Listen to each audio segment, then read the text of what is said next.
Hey guys, welcome to our channel. இன்னைக்கு வீடியோவில் நம்ம என்ன டாபிக் பற்றி பார்க்க போகிறோன்னா 10/6/2025 இன்றைக்கு பௌர்ணமி.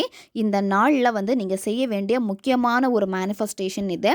இந்த வசிய முறையை நீங்கள் செஞ்சீங்க அப்படின்னா உங்ககிட்ட பேசாமல் இருக்கக்கூடிய நபரை பேச வைக்கும். அது மட்டும் இல்லாமல் உங்கள் பேச்சை கேட்கவே மாட்டேங்கிறாங்க, அதாவது நீங்கள் ஏதாவது புரிய வைக்கணும்னு நினச்சிருப்பீங்க உங்கள் பர்சனுக்கு, ஆனால் காது கொடுத்து கேட்காம இருக்காங்க, உங்களை விட்டு விலகி போகிறாங்க அப்படின்னா இதை நீங்கள் செய்கிறப்போ எப்பேற்பட்ட நபராக இருந்தாலும் சரி உங்கள் பேச்சுக்கு மறுபேச்சு பேசவே மாட்டாங்க. நீங்கள் என்ன சொன்னாலும் அதை காது கொடுத்து கேட்பாங்க, உங்களை புரிஞ்சுப்பாங்க. உங்கள் மேலே அளவுக்கு அதிகமான ஒரு காதல், அன்பு எல்லாமே அவங்களுக்கு ஆட்டோமேட்டிக்காக வரும். அது மட்டும் இல்லாமல் அந்த பர்சனுக்கு எப்போவுமே நீங்கள் தான் ஸ்பெஷல் பர்சனாகவும் தெரிவிங்க. இதற்கு ஒரே ஒரு பல்பூண்டு போதும். பல்பூண்டை வச்சு இப்படி நீங்கள் செஞ்சீங்கனாலே போதும். அடுத்த பௌர்ணமிக்குள்ளாடி நீங்கள் என்ன நினச்சிங்களோ அந்த விஷயம் உங்களுக்கு நடந்தே தீரும். இந்த மெத்தடை நீங்கள் எந்த நேரத்தில் செய்யணும் அப்படின்னா பௌர்ணமி அன்னைக்கு தான் செய்யணும். குளிச்சுட்டு தான் இந்த முறையை நீங்கள் செய்யணும். நீங்கள் நான்வெஜ் சாப்பிட்டீங்க அப்படின்னா குளிச்சுட்டு இதை நீங்கள் செய்யுங்க. எந்த நேரத்தில் இந்த மெத்தடை நீங்கள் செய்யணும் அப்படின்னா நைட்டு நீங்கள் 8 மணிக்கு மேலே இந்த மெத்தடை நீங்கள் செய்யலாம். 8 மணியில் இருந்து 2 மணி, அதாவது 8 PM இருந்து 2 AM இந்த இடைப்பட்ட நேரத்துக்குள்ளாடி நீங்கள் எப்போ வேணும்னாலும் இந்த முறையை நீங்கள் செய்யலாம். நிலவு ஒளியில் உட்காந்துட்டு தான் இந்த முறையை நீங்கள் செய்யணும். முழு நிலவு அப்படியே உங்களுக்கு கிளியராக தெரியணும். அந்த வெளிச்சம் உங்கள் உடம்புல படணும். நீங்கள் உங்களுடைய மொட்டை மாடி, பால்கனி, வீட்டுக்கு வெளியே புறத்தில் இருந்து நீங்கள் இதை செய்யலாம். எந்த இடத்துல நீங்கள் உட்காந்தா அந்த நிலவு உங்களுக்கு கிளியராக தெரியுதோ அந்த இடத்த நீங்கள் சூஸ் பண்ணிக்கோங்க. அந்த இடம் ரொம்ப சுத்தமானதாக இருக்கணும், அமைதியானதாகவும் இருக்கணும். யாருமே உங்களை டிஸ்டர்ப் பண்ணக்கூடாது. அதுக்கு தகுந்த போல் ஒரு அமைதியான பிளேஸை நீங்கள் சூஸ் பண்ணிக்கோங்க. ஃபஸ்ட்டு நீங்கள் என்ன பண்ணணும் அப்படின்னா நிலவை நீங்கள் ரசிங்க. நிலவு எப்படி இருக்குது, நிலவை சுற்றி என்ன கலரில் ஒளி உங்களுக்கு தெரியுது அப்படின்னு சொல்லிட்டு கொஞ்சம் நேரம் அந்த நிலவை நீங்கள் பாருங்கள். நிலவுக்கிட்ட நீங்கள் கம்யூனிகேட் பண்ணணும், பேசுங்க. உங்கள் மனசில் என்ன தோணுதோ அதை எல்லாத்தையுமே நிலவுக்கிட்ட நீங்கள் பேசுங்க. நிலவை பார்க்குறப்பவே அந்த பிரகாசமான ஒளியில் அந்த நிலவு ஜொலிக்கிறப்ப கண்டிப்பாக உங்கள் மனம் அமைதியாகும். அது மட்டும் இல்லாமல் ரொம்ப பாசிட்டிவாக நீங்கள் ஃபீல் பண்ணுவீங்க. உங்கள் மனசில் இருக்கக்கூடிய கஷ்டங்களாக இருந்தாலும் சரி, சந்தோஷமாக இருந்தாலும் சரி, அது எல்லாத்தையுமே அந்த முழு பௌர்ணமி அந்த நிலவை பார்க்குறப்ப நீங்கள் கண்டிப்பாக ஷேர் பண்ணுவீங்க. உங்களுடைய மனம் லேசாகும். உங்களால் எவ்வளோ நேரம் நிலவை பார்த்து கம்யூனிகேட் பண்ண முடியுமோ கொஞ்சம் நேரம் நீங்கள் கம்யூனிகேட் பண்ணுங்கள். மனம் லேசானதுக்கு அப்புறமா என்ன பண்ணணும் அப்படின்னா நீங்கள் நேரே உட்காந்துக்கோங்க. வெறும் தரையில் உட்காரக்கூடாது, ஏதாச்சும் விரிப்பு போட்டு தான் நீங்கள் உட்காந்துக்கணும். முதுகு தண்டு நேரே இருக்கணும். நேரே உட்காந்துட்டு உங்கள் 2 கையையும் நீங்கள் என்ன பண்ணணும் அப்படின்னா உங்களுடைய வயிற்று பக்கத்தில் நீங்கள் வைக்கணும். சரியா?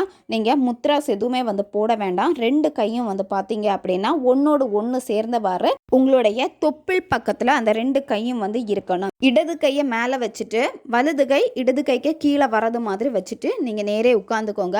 முதல்ல உங்கள் மூச்சை கவனிங்க. ஒரு 10 - 15 வாட்டி மெதுவாக மூச்சை உள்ளே இழுத்துட்டு வாய் வழியாக மூச்சை நீங்கள் வெளியே விடுங்க. அதுக்கப்புறமா இதில் உங்களுக்கு தேவைப்படுறது ஒரு பல் பூண்டு தேவைப்படும். கொஞ்சம் பெரிய சைஸாக இருக்கக்கூடிய பல் பூண்டு ஒன்று எடுத்துக்கோங்க. பல் பூண்டில் இருக்கக்கூடிய தோலை நீங்கள் ரிமூவ் பண்ணிடுங்க. ரிமூவ் பண்ணுறப்போ உங்களுடைய நகம் அந்த பல் பூண்டில் படக்கூடாது, பார்த்து நீங்கள் எடுக்கணும். அதுக்கப்புறம் என்ன பண்ணணும் அப்படின்னா ஒரு பக்கத்தில் உங்கள் பேரை நீங்கள் எழுதுங்க. இன்னொரு பக்கத்தில் உங்கள் பர்சனுடைய பேரை நீங்கள் எழுதுங்க. ரெட் கலர் பெண்ணுனால் நீங்கள் எழுதிக்கோங்க. இந்த முறையை யாரெல்லாம் செய்யலாம் அப்படின்னா பிரிந்து வாழும் காதலர்கள், கணவன் மனைவிக்கு இடையில பிரச்சனை இருந்து நீங்கள் பிரிஞ்சிருக்கீங்கன்னா நீங்கள் செய்யலாம். ஒன் சைடு லவ்வில் இருக்கிறவங்க செய்யலாம். நீங்கள் ஒன் சைடாக லவ் பண்ணிட்டு இருக்கீங்க, அந்த பர்சன் சிங்கிளாக இருக்காங்க அப்படின்னா நீங்கள் இதை பயன்படுத்திக்கோங்க. உங்களுடைய பர்சன் உங்ககிட்ட அடிக்கடி சண்டை போட்டுட்டே இருக்காங்க, சரியாக பேச மாட்டேங்கிறாங்க, உங்கள் பேச்சு அவங்க காது கொடுத்து கேட்குறதில்ல, இந்த மாதிரி சிச்சுவேஷனில் நீங்கள் இருக்கிறப்போ இதை நீங்கள் செய்யலாம். குழந்தைங்க உங்கள் பேச்சை கேட்க மாட்டேங்கிறாங்க, நீங்கள் ஒரு விஷயம் சொன்னீங்க அப்படின்னா அதுக்கு ஆப்போசிட்டாக பேசிகிட்டே இருக்காங்க, நீங்கள் என்ன சொன்னாலுமே காது கொடுத்து கேட்குறது கிடையாது, உங்களுக்கு கட்டுப்படுறது கிடையாது, இந்த மாதிரி நிலைமையில் இருக்குது அப்படின்னா நீங்கள் குழந்தைகளுக்காக இதை நீங்கள் செய்யலாம். நண்பர்களுக்காக இதை நீங்கள் செய்யலாம். நன்மைக்காக மட்டுமே பயன்படுத்துங்க. நீங்கள் இந்த பல்பூண்டில் எழுதிட்டு அதுக்கப்புறமா நீங்கள் என்ன பண்ணணும் அப்படின்னா இந்த பல்பூண்டை உங்களுடைய இடது கையில் வச்சுட்டு உங்களுடைய வலது கையை இடது கைக்கு கீழே வயிற்று பக்கத்தில், அதாவது உங்களுடைய தொப்புள் பகுதியில் நீங்கள் வச்சுட்டு முதுகு தண்டு நேரே இருக்கணும். நிலவை பாருங்க. பார்த்துட்டு உங்களுடைய கண்களை மூடுங்க. கண்களை மூடிட்டு அந்த பர்சன் எப்படி உங்ககிட்ட இருக்கணும்னு நீங்கள் நினைக்கிறீங்களோ அந்த மாதிரி உங்கள் பர்சன் உங்ககிட்ட இருக்காங்க அப்படின்னு நீங்கள் விஷுவல் பண்ணணும். உங்ககிட்ட ரொம்ப அன்பாக நடந்துக்கிறாங்க, ரொம்ப அழகாக உங்ககிட்ட பேசுகிறாங்க, நீங்கள் பேசுகிறத காது கொடுத்து கேட்குறாங்க, உங்கள் உணர்வுகளை அவங்க வந்து மதிக்கிறாங்க.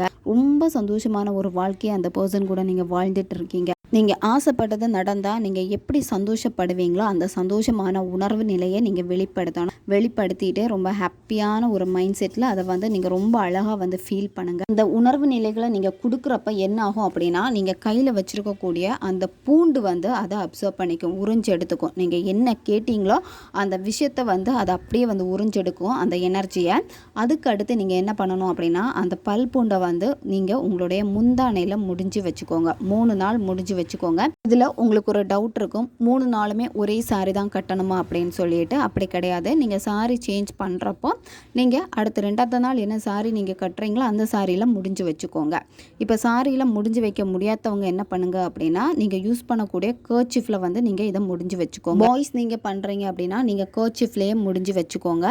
இல்லை நான் கர்ச்சிஃபே யூஸ் பண்ணுறது இல்லை அப்படின்னா நீங்கள் வந்து ஒரு எல்லோ கலர் புதிய துணியில் வந்து கர்ச்சிப் சைஸில் இருக்கக்கூடிய துணி எடுத்துக்கோங்க, அதில் முடிஞ்சு வச்சுக்கோங்க. 3 நாளுமே அந்த பல் பூண்டு வந்து உங்கள் கூடவே தான் இருக்கணும். அதாவது நீங்கள் இப்போ ஏதாவது வேலைக்கு போகிறீங்க அப்படின்னா உங்கள் பர்ஸில் வச்சுக்கோங்க, உங்கள் பாக்கெட்டில் வச்சுக்கோங்க. இந்த மாதிரி எப்போவுமே உங்கள் கூட இருக்கிற மாதிரியே நீங்கள் வச்சுக்கோங்க 3 நாட்களும். 3 நாள் முடித்ததுக்கு அப்புறமா நீங்கள் என்ன பண்ணணும் அப்படின்னா, இதை வந்து சின்ன சுத்தமான ஒரு தேன் பாட்டிலில் இந்த பூண்டை போட்டுட்டு நல்லா டைட்டாக மூடிட்டு இருட்டான ஒரு அறையில் வச்சுக்கோங்க. செல்ஃபில் எங்கேயாவது ஓரமாக வச்சுக்கோங்க, மற்றவங்க கண்ணுக்கு படாதவாறு வச்சுக்கோங்க. உங்களுக்கு இதில் ஒரு டவுட் வரும், இப்போ 3 நாளுமே வந்து இந்த பூண்டை வந்து எங்கள் கூடவே வச்சுக்கணும்னு சொல்லியிருக்கீங்க, அப்போ இந்த பூண்டை மட்டும் எடுத்து நான் பாக்கெட்டில் போட்டுக்கலாமா அப்படின்னா அப்படி இருக்கக்கூடாது. அந்த துணியில் முடிஞ்சு தான் நீங்கள் வைக்கணும். 15 நாள் அப்படியே இருக்கட்டும், அடுத்த பௌர்ணமி வரைக்குமே அப்படியே இருக்கட்டும். 15 நாட்கள் முடிச்சதுக்கு அப்புறமா என்ன பண்ணணும் அப்படின்னா, இந்த பாட்டிலை வந்து நீங்கள் ஓடுற தண்ணியில் போட்டுருங்க. அப்படி இல்லைன்னா கடலில் நீங்கள் போட்டுருங்க. பெண்கள் தீட்டு சமயத்தில் இதை செய்யக்கூடாது. இந்த பௌர்ணமியில் உங்களால் செய்ய முடியலை அப்படின்னா நீங்கள் அடுத்த பௌர்ணமியில் கூட இதை நீங்கள் செய்யலாம். நீங்கள் யாருக்காக இதை நீங்கள் செஞ்சீங்களோ அந்த பர்சன் உங்கள் சொல் பேச்சு கேட்டு நடப்பாங்க. 15 நாள்லேயே உங்களை தேடி வருவாங்க. உங்களை பிளாக் பண்ணிட்டாங்க, எந்த காண்டாக்டுமே இல்லாமல் இருக்குது அப்படின்னா நீங்கள் பயப்படவே வேண்டாம். தாராளமாக இதை செய்யுங்க. ஆட்டோமேட்டிக்காக அந்த பர்சனே உங்களுடைய ஞாபகம் வந்து உங்களை காண்டாக்ட் பண்ணிடுவாங்க. 100% வெற்றியை கொடுக்கக்கூடிய ஒரு முறை இது. தேவைப்படுறவங்க பயன்படுத்தி பாருங்கள். நன்மைக்காக மட்டுமே பயன்படுத்துங்க. ஓகே காய்ஸ், நம்ம சேனல் உங்களுக்கு பிடிச்சிருக்குன்னா மறக்காமல் சப்ஸ்கிரைப் பண்ணிக்கோங்க. வீடியோவை தேவைப்படுற உங்கள் ஃப்ரெண்ட்ஸுக்கும் மறக்காமல் ஷேர் பண்ணுங்கள்.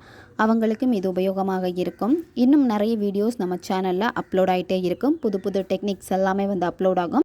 உடனுக்குடன் தகவல்களை தெரிஞ்சு கொள்வதற்கு பக்கத்தில் இருக்க பெல் பட்டனையும் மறக்காமல் ப்ரெஸ் பண்ணி வச்சுக்கோங்க. அப்போ தான் நான் போடுற வீடியோஸ் எல்லாமே உங்களுக்கு உடனுக்குடன் நோட்டிஃபிகேஷனில் வந்துக்கிட்டே இருக்கும். உங்களுக்கு எங்கிட்ட பர்சனலாக ஃபோன் கன்சல்டேஷன் எடுத்துக்கணும் அல்லது உங்களுக்கு விருப்பமான ஒர்க் ஷாப்பில் ஜாயின் பண்ணுறதுக்கு நீங்கள் இன்ட்ரெஸ்டடாக இருக்கீங்கன்னா நீங்கள் என்ன இன்ஸ்டா அல்லது மெயிலில் காண்டாக்ட் பண்ணுங்கள். உங்களுக்கு பர்சனல் டேரோ கார்டு ரீடிங் வேணும்னாலும் நீங்கள் என்ன இன்ஸ்டா அல்லது மெயிலில் காண்டாக்ட் பண்ணுங்கள். உங்கள் பிரச்சனைகளுக்கு தகுந்த மாதிரி ஸ்பெல் ரெடி பண்ணி கொடுப்போம். ஸ்பெல் தேவைப்படுறவங்க, அஃபர்மேஷன் தேவைப்படுறவங்க இன்ஸ்டா அல்லது மெயிலில் காண்டாக்ட் பண்ணுங்கள். அடுத்த வீடியோவில் சந்திக்கலாம். நன்றி.